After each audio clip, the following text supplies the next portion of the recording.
Morning. It's time for another Tom and Shane podcast. I hear you fine. Thank you very much. Glad you're here. Good. You're having a Yeah, problem. You're having a problem getting in this I morning. was. I couldn't get in on my laptop, so I'm using my mobile phone. This is fabulous. Well, your mobile phone. You look better. You're bright. You're not dark. You look Well, that's good. good. You, Yeah, you, better camera. you look good. That may be it. We maybe have to use the phone all the time. Yeah. Well, this morning we're going to talk about Ukraine. You can't turn on 24/7 news without Ukraine, Ukraine, Ukraine, Ukraine. So we figure, what the hell? We might as well talk about it, Shane. I guess, huh? Well, it's like the third wheel. Yeah. You're always looking for that third story to talk about. To fill in the minutes and time. Mm. But no, this is always in block A, B, C, D. It's every block of every show all day long. And the sad thing is the commentary is terrible. Mhm. No one talks about the history really. No one talks about the military other than in slight reference to what's there, but they don't talk about Mhm. the size of the military. I mean, they have mentioned that Ukraine has um, basically called up everyone from 18 to 60. Mhm. And we went over the numbers the last couple of weeks. So, that's like over 2.5 million armed, angry, 18 to 60-year-old men. Yeah. Yeah. It's it's pretty interesting. Good morning, Bruce. Bruce, glad to have you with us. And what, you guys watching the news? Of course we don't. We don't No, go anywhere near yeah, the news. exactly. The Well. staggering thing is though that just in Germany alone is sending 1,000 uh, javelin missiles, 600 javelins, and 400 what it starts with an S, stingers. Mhm. So the stingers are to take down helicopters and planes, and and the javelins are tanks and trucks and so. Now they border Ukraine, right? So if they get that stuff in there, that 2 or 3 mile convoy, 12-mile convoy, it's coming down a gorge, from Belarus into Russia, Mhm. and you get those Ukrainians with those javelins. They could take out it would be like the highway to hell leaving Kuwait. Remember back old Mhm. man Bush when at Yeah. the end of the 7 days or whatever, or 72 hours, they took out all those Mhm. Iraqis stealing everything on the highway leaving not Kuwait. I mean, it could be ugly. Could be Yeah. real ugly. Well, that's what I'm wondering.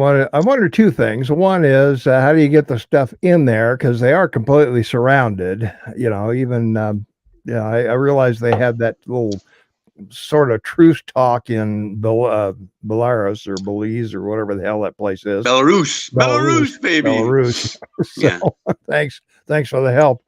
But that's what I'm yeah, here for. You're the man. I know. Yeah. Well, the other thing too, oil just went up to 106. The ruble against the dollar is tanking. There's a lot going on, and every time I hear about this convoy going into the capital city, it gets longer. It's 10 miles. It's 15 miles. It's 40 miles Oh long, yeah, and it's yeah. it's an astounding thing. And as you said, the commodity market now, both Brent and West Texas, 106, 107. Hmm.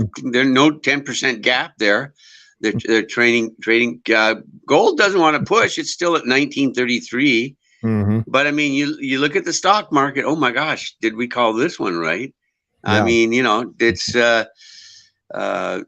just you look at this and you go, how Mhm. like how is this possible? But well, we sort of anticipated it anyway. This heightened it. Mhm. This brought it forward. But Apple's down to 163, and Meta's down to 206, buddy. So Mhm. it's. But anyway, the market is on another binge of downwardness. Yeah. 690, almost 700 points. It just went over 700 points. So 63. Wow, it's 200 points from being at 32. Yeah. So your major Okay. stocks that are everyone looks at, crypto, no major move there. I'm somewhat surprised. I mean, Mhm. Bitcoin's back at 43. I was expecting a little more, but it'll marginalize because what's left of it to be sold by the Russians, they're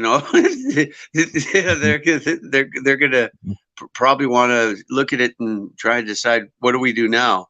Yeah. But Well, the other thing, your picture's frozen, but thankfully we can still hear you, so it's okay. So, um, the other thing, is that better?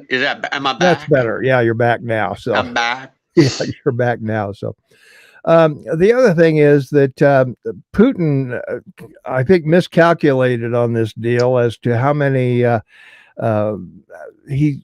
I think he thought he was just going to walk in and this would be a no-brainer, like Kuwait was, or not Kuwait. Well, Kuwait, yeah, and Afghanistan. Um, but Afghanistan, they kicked the Russians out of there, of course, with Sylvester Stallone's help, of course, It as took 12 Rambo. years. Yeah, Yeah, but it took. right. Yeah, finally got them gone, and so. But yeah, restocking, refueling. I've heard stories they found Russian uniforms on the road. Russians are knocking on people's doors, buying food and fuel, and their equipment is somewhat shady. They're flying planes for spare parts or whatever, and they've got kind of an older military. The tanks and things, they haven't refurbished them for years, so they're That's having right. I mean, they're they having a keep lot of talking issues. about they keep talking about the T-80-81s that they thought would be. That's not what's shown up. They're Mm-hmm. T-78s. So these are 20, 30-year-old tanks. Mm-hmm. The bigger tanks are good. The T-80s and 81s are really a piece. They're great. I mean, they're similar to the M1 Abrams, Mm-hmm. but it's a logistic nightmare. Yeah. And you're right. And this is what was the biggest problem in Vietnam when you were in Vietnam. You had an overwhelming amount of officers in the officer corps, and I brought this up 4 weeks ago, right? When I did my dive on the Russian military, 385,000 officers Mm-hmm. in the military, and he's got 150,000 guys. I mean, Yeah. it may very well be it's all officers invading Ukraine and no real soldiers. But it's a conscript army, and they're conscripts. You know what it was like being forced to go. Your attitude is I don't care, good, bad, or evil, ugly, whatever. If you're forced to go, it's different than volunteering. Yeah, that's true. And the other thing too, the Russian soldiers know what's going on back in their own country. That people are demonstrating, even with the threat of death. They're out on the streets saying, "No, we don't want this. We don't want our sons and daughters going over here for this country. Why do we need it? Why do you want it? Why do what's your end game? What's the benefit to the Russian people?" And there isn't one. There's no other than just reclaiming the old Soviet Union as it used to be. And the other thing too, when he took over Crimea and Georgia and whatever, there wasn't a lot of resistance around the world for that, and there was very little said about it. There weren't sanctions, or there weren't sanctions of any kind of any force or power or anything that hurt him. And I think he was expecting the same thing here. I'm going to walk in, they're going to lay down their arms, and we're going to be one big happy USSR again. And I think he totally miscalculated the Ukrainian people, saying, "No, we're not giving you our country."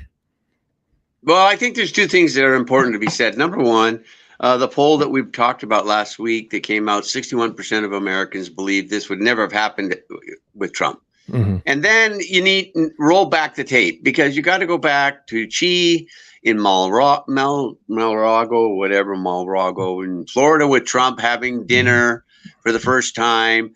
And they finished their dinner and they're having cake, and Trump excuses himself and he gets up and goes, and he comes back and he sits down and he quietly says to Xi, I just fired, 20 Exocet missiles into Syria, and I've killed 200 Russians. Well, they were mercenaries. They weren't supposedly Russian soldiers, because Russia said they weren't involved, but they were mercenaries. Well, Putin didn't do anything about it. He didn't, he didn't call up his nuclear, position and threaten nuclear war because, Trump fired missiles at his army and killed a bunch of guys. Now, here you are, like not even 5 years or 6 years later, and, he's threatening the world. So I tend to, Condoleezza Rice is a pretty sharp woman. I actually had the pleasure of meeting her once on a plane flight, and it was quite a fascinating conversation. And she's not been on TV a lot. She's not a talking head. She's not a but they interviewed her this last weekend, and she made I tend to believe when someone like that nature, background, character makes a comment like she did about Putin, and that this isn't the guy I dealt with. I mean, first of all, he doesn't look the same, but he's mentally sharp. He knew where he was going.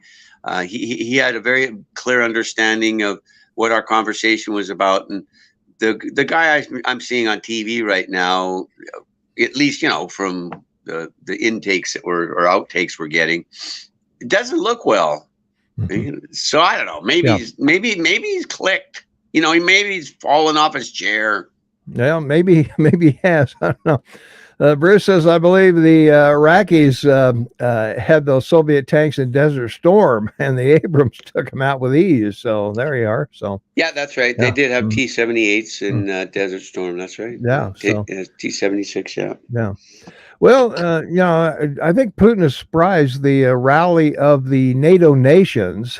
Even Switzerland abandoned their neutral position, which they've always had on these wars. They're always neutral. They don't take a side, but they are taking a side on this one. I don't think they're sending anything, but they've made it known that they're in with the sanctions of, the banks and all of that. So, we'll see where this goes. I think the longer it lasts, the better it is for the Ukrainians. Obviously, they're holding. Well, yeah, and you talk about woke in our country or in yours. I mean, there's a German. There's a Russian conductor, very famous, and close friend of Putin's, and one of the main Philharmonic orchestras in Germany, and brought him, I think, and basically being told that unless you condemn Putin, your friend, you're fired. Yeah. So, this is, these are the kind of still moments where you start seeing the backlash out of frustration, because there's not much anyone can do without starting World War III. I mean, that's the predicament everyone's in. Okay, we look, as far any conversation you and I have isn't about Ukraine. They're going to have to deal with it, win, lose, or draw. Yeah, it's whether this ends up into World War III. Do we have a little Napoleon, a little Hitler in the 21st century? And that's why I keep saying that. It's a really scary thought that in 300 years, in the first 25 years of each century, in the last 300 years, you've had some tin horn, 5'2", wannabe blue, wannabe big and tall and powerful guy. Look, Hitler's run into France after, when he went through the lower countries, Belgium and so forth, to Paris, took 5 weeks. All right, his blitzkrieg. Now, the blitzkrieg in Poland was much faster, but it was a shorter distance, and it was pretty much flat. But crossing the French is so developed. You have to go down small roads, bushes on both sides, and the logistics of Hitler clearly are far greater than Putin's 300,000 commanders, right? They can't get fuel and food and Yeah. ammo to their troops that are like 50 miles away. Yeah. Well, they haven't taken a major city yet. I mean, No. it's been a what Boondoggle. week and a half, maybe. I don't remember exactly the day. This thing Last Wednesday or Thursday. Wednesday. Last So Thursday. okay. Sorry, So, Thursday. Yeah. so we're less than a week out, but I agree with you. I think Putin thought he was going to walk in there 72 hours, the thing would be over. It would be it would be over quickly. The world community would have little time to react. It would be a done deal. If he kills Kalinsky, the head guy over there, that's really gonna put the world against him, because this guy is a hero on the world stage. Whether you want to believe Ukraine's a democracy, whether you want to believe it's one of the most corrupt nations on the planet, I guess that's the it isn't as corrupt as Russia is and as Putin is. So you've got, well, not in your face, it's always behind. Yeah. But the one thing that these are the little things that are important that you've so well introduced and brought up. The president of Ukraine is a populist. He's popular like Trump because he came from, guess what, a game show on TV like Trump did. That's how everyone got to know Trump. Yeah. And then on top of that, Putin comes out last week and calls him a Nazi. Excuse me. Yeah. Doesn't Putin know that the president of the Ukraine is a Jew? Is Jewish? He's Jewish. Yeah. So Putin, there's not, that pumpkin. Oh, I mean, Putin. Yeah. Pumpkinhead has something. There's some seeds missing, Thomas. Definitely, there's a lack of seeds in the Pumpkinhead. All right. Yeah. Putin claimed he wanted to denazify Ukraine. Yeah. And I was going to say, if there's anybody acting like a Nazi,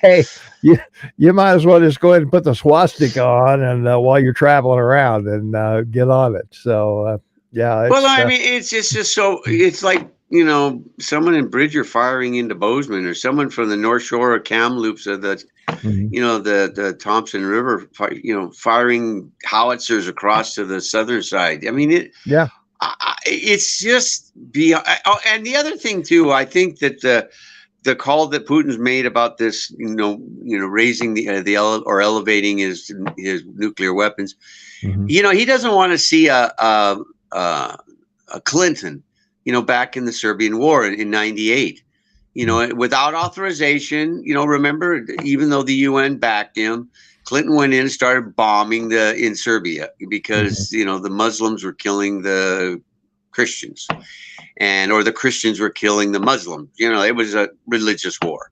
Yeah. And he started bombing him because little women and children were being shot by snipers, and it was on TV every night. And it went on for 90 days, and he didn't go to Congress to authorize it. And after 97 days, I believe it was, he stopped. So I think that that there is maybe one general that said, oh, we can't let this happen. We got to tell them they can't get involved and bomb us. Maybe someone, or a professor walked by that Putin knew and said, this is what Bill Clinton did. Yeah. Well, that's a situation, and as we all know, certainly Putin isn't bound by the Geneva Convention, which prohibits weapons of mass destruction like nukes. But that's right. if he were to use them, I think that would be the end of it. I think everybody over there would loosen. Would take out Moscow and everything, the whole country would glow in the dark. Well, and we're talking about the neutron bomb developed in 1966 by the Americans first. It was a low yield nuclear weapon, two types. Fusion is the original nuclear bomb. That's where you fuse two atoms together. And it's why the bombs were so big at Hiroshima and Nagasaki, is because They were inside a giant ball of dynamite and had to go off all at the same time to combine the uranium inside to create an explosion. Fission is where you split it. So that's a lot of what's in the nuclear weapons today on submarines and Minutemen, because splitting it is a different explosion. It's easier to happen, but it's not as good. I mean, a lot of guys in that field will tell you like 90% of them won't work. They'll just be dirty bombs. But having said that, a neutron bomb was built by the Americans 1960s for use in the field as a tactical weapon.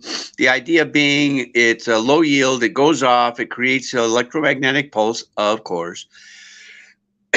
Excuse me, but it's a low yield radiation which will kill humans or any other animals within a certain distance, about a quarter of a mile, and leave everything else, like all the equipment there. So if you used it on an urban area or in a city, you would destroy several city blocks, but the rest of the city, the size of Bozeman or Kamloops, or in this case, maybe half the city of Kiev, all the people and all the animals would be radiated and die. So that's a pretty, hate to use the word, but sick, unbalanced, and not to knock it, but a step towards World War III. It just is. Yeah. Well, that's what it would be. Well, the other thing we got coming up, Shane, we got Biden's State of the Union tonight. He's going to talk about what? What's he going to? Are you sure it's the Biden State of the Union or the Biden State of Biden? Well, shouldn't the world really know what Biden's state is? How in history could you have the two most powerful countries in the world being ruled by a couple of roos? I mean, both these guys are, they're off their kilter, Yeah. Well, I think so, and it's going to be hard to put lipstick on this pig, for sure tonight. I'm sure he's going to talk something about it, and that we pray for the people, and they're such great people and all that, and probably go on to. Well, I will bring oil down. I will bring unemployment down. I will bring peace and prosperity to the world, and get out of the 40s approval rating. So, well, one of the things this is bringing to light, I think, for Americans, and I see it now. It's an epiphany, actually. I think Biden's run by the military, like Putin is, because clearly the economic decisions that Biden's made have, the military doesn't make economic decisions. They just spend billions and trillions of dollars. Yeah. So they affect the economic condition. So it's clear that Putin's being touted, run, managed by the military. And I think there's a fight between the military and the oligarchs, because before a week ago, I thought, Biden had the other 120 oligarchs to have to deal with. Like I said, the Politburo used to be 11, and now it's 120. Biden, I don't even think Biden talks to his cabinet. There's 28 in the cabinet, 21 voting. And but he's got the Joint Chiefs of Staff, and I think the Joint Chiefs of Staff and the military have more to say about what Biden's doing. As I am now saying, I'm making this statement, than I do policymakers, because Biden's doing all these non-military things. I mean, it's like let's create a problem. Let's create a bad situation. Yeah.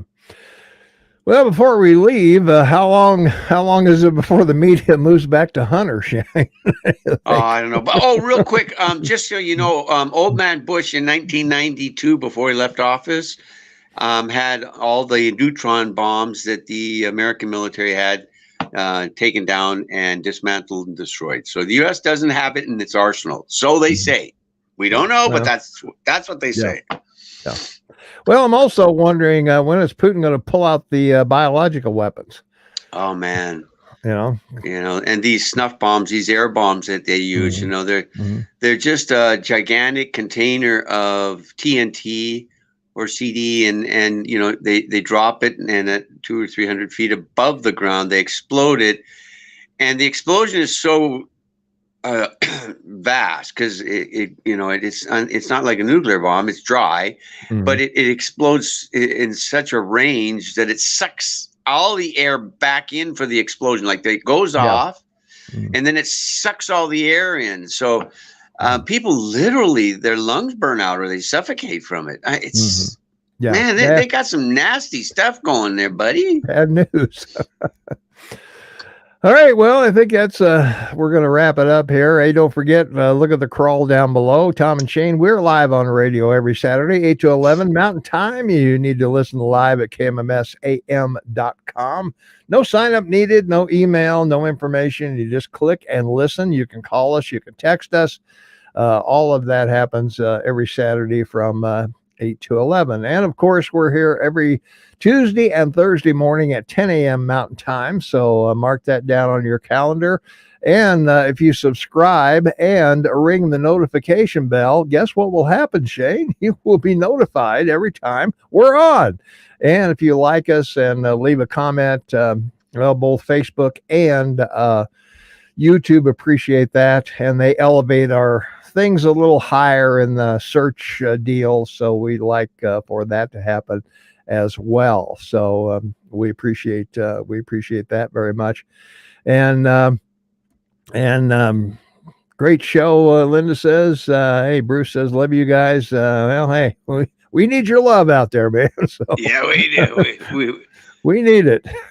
We need it bad. So, all right, that's going to wrap it up for us. So we really appreciate all of you out there supporting us and watching us. And we really we wouldn't be here if it wasn't for you. So hey, we're very grateful. So all right, that's going to wrap it up for us. Thanks for watching, and we will see you on Thursday at 10 a.m. Bye for now.